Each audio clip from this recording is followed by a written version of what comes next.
ये मुकाबला दो टीमों के मुख्तलिफ अप्रोच का है। गुजरात टाइटंस बनाम सनराइजर्स हैदराबाद। हैदराबाद में खेला जाएगा ये मुकाबला। यहाँ पे इस पिच पे औसतन स्कोर फर्स्ट इनिंग में पिछले कुछ समय से लग रहा है करीबन 200 रन बनते हैं। इस पिच पे फ्लैट पिच देखने को मिलती है। वहीं पे हैदराबाद अपने आप को रेलिश करते हैं। अप्रोच की बात की मैंने, हैदराबाद का अप्रोच ये रहता है कोई भी सिचुएशन हो गेम की, बड़े शॉट लगाने, अटैकिंग अंदाज में खेलना है। अब चाहे 270 बना दे या फिर 120 पे ऑल आउट हो जाए, उन्हें फर्क नहीं पड़ता। उन्हें लगता है कि भाई हमें इसी अंदाज में खेलना है। कितना सही कितना गलत इसके बारे में बात करेंगे। और सामने वाली टीम गुजरात एकदम गेम के सिचुएशन के मुताबिक खेलते हैं। जैसी गेम की डिमांड, जैसी सिचुएशन की डिमांड, उस पर खरे उतरने की उनकी कोशिश रहती है। इसी वजह से रिजल्ट भी देखने को मिला है। गुजरात अभी पॉइंट्स टेबल में ऊपर है, हैदराबाद बहुत नीचे है, बहुत पीछे भी है। तो चलिए सीधी बात करते हैं सबसे पहले हैदराबाद की टीम के बारे में। जनरली जब आप 3 मैच हार जाते हो उसके बाद टीम कई बार रिफ्लेक्ट करती है, ड्राइंग बोर्ड पे आती है और कहती है कि यार हमारा जो खेलने का तरीका है वो अब हमें शायद बदलना पड़ेगा। कई टीमें वैसा करती है, शायद हैदराबाद ना करे। ट्रेविस हेड आउट हो रहे, स्टंप की गेंद बाहर जाती है, उड़ाने जाते हैं, आउट हो जाते हैं। क्या उसको थोड़ा सा कंटेन कर सकते हैं? अभिषेक शर्मा, एक बात है, सारे गेंदबाजों ने उन्हें लेंथ जो है अब आगे नहीं दे रहे, वो दूर रख रहे, ज्यादातर बॉडी में डाल रहे।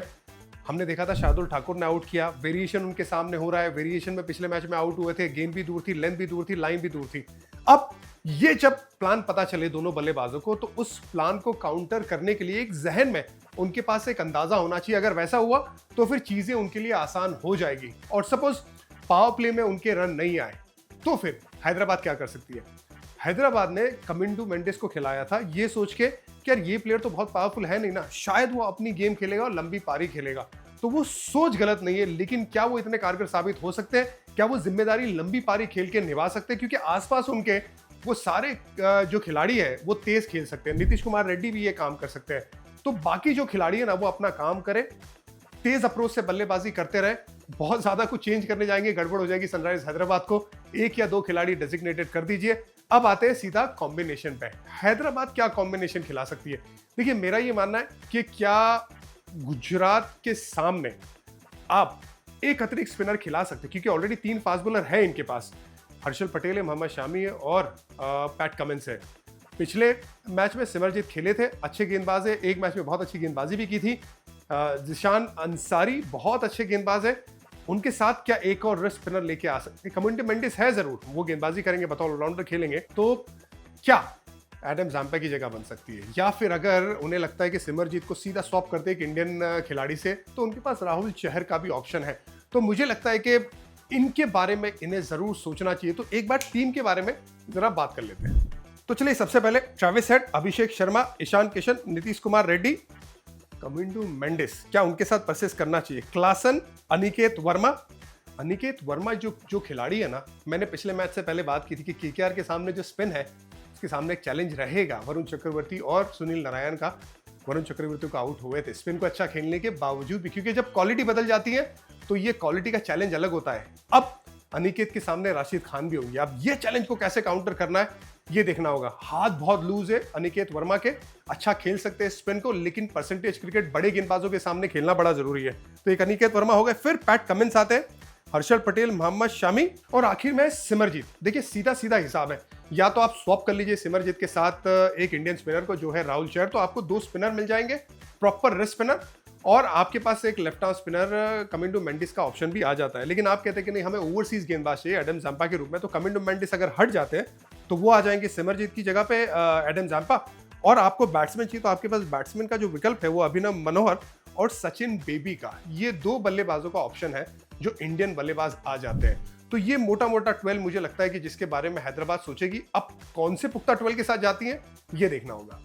चलिए अब जीटी के बारे में बात कर लेते हैं। गुजरात टाइटंस बहुत अच्छा क्रिकेट खेल रही है, सबके रोल असाइन है, अपने रोल के हिसाब खेलते हैं। शुभमन गिल और साई सुदर्शन, ये दोनों अपने रोल को बहुत अच्छे से निभा रहे हैं। Right and left hand combination है, जॉस बटलर का एक्सपीरियंस आता है, और साथ ही में जो गेंदबाजी यूनिट भी है, राशिद खान के ना चलते हुए भी अपना रोल बहुत अच्छे से निभा रहे हैं। अरशद खान अपना काम कर रहे हैं। मैं सबसे ज्यादा इंप्रेस हुआ साई किशोर से, जिस तरह से वो गेंदबाजी कर रहे हैं, लेफ्ट हैंड बल्लेबाज को कैरम बॉल का भी इस्तेमाल कर रहे हैं। ईशान शर्मा की जब जरूरत पड़ती है तो वो आ जाते हैं।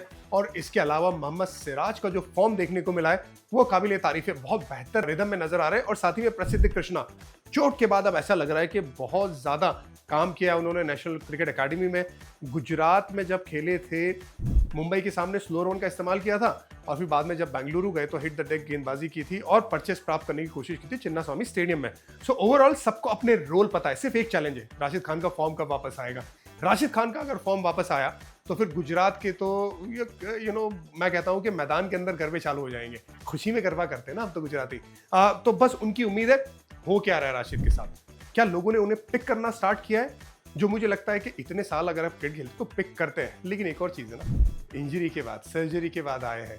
जब ऐसा होता है तो थोड़ा सा टाइम लगता है और साथ ही में मुझे लगता है लोगों ने ना उन्हें स्वीप शॉट खेलना ज़्यादा स्टार्ट किया है। आपने देखा होगा लिविंगस्टन ने भी वो स्लॉग स्वीप खेलने का बहुत बढ़िया इंतजाम किया था और वहां पे उन्हें रन बनाए थे।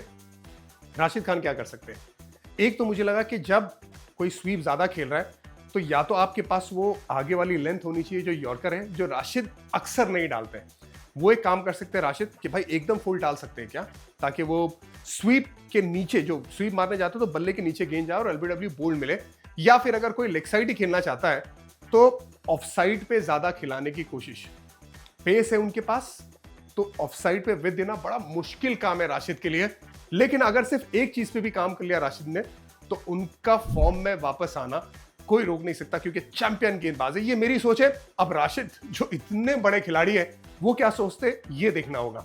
अब सीधा प्लेइंग 12 पे नजर डालते गुजरात टाइटंस की क्या हो सकती है। फोन हाथ में मतलब प्लेइंग 12 की बात करेंगे। अभी भी मैं कह रहा हूं आज नहीं तो कल जो बैटिंग इनकी टेल है वो परेशान करेगी, लेकिन अभी नहीं कर रही है। खुश है गुजरात की टीम, हम भी खुश है, हम भी गुजराती है। चलिए पहले देखते हैं Shubman Gill, Sai Sudharsan, Jos Buttler, Sherfane Rutherford, Shahrukh Khan, Tewatia और फिर उसके बाद आपके पास आ जाते हैं अरशद खान और राशिद खान, साई किशोर, मोहम्मद सिराज एंड प्रसिद्ध कृष्णा। इंपैक्ट सब में, क्योंकि तीन ही ओवरसीज का नाम लिया तो इंपैक्ट सब में आपके पास ग्लेन फिलिप्स और ईशांत शर्मा वहां पे मौजूद है। अच्छा, मैं जब बैटिंग डेप्थ की बात करता हूं तो गुजरात क्या सोच रही है कि हम तो सिर्फ गेंदबाजी पे ज्यादा फोकस करेंगे, हमें 6 बॉलर तो चाहिए।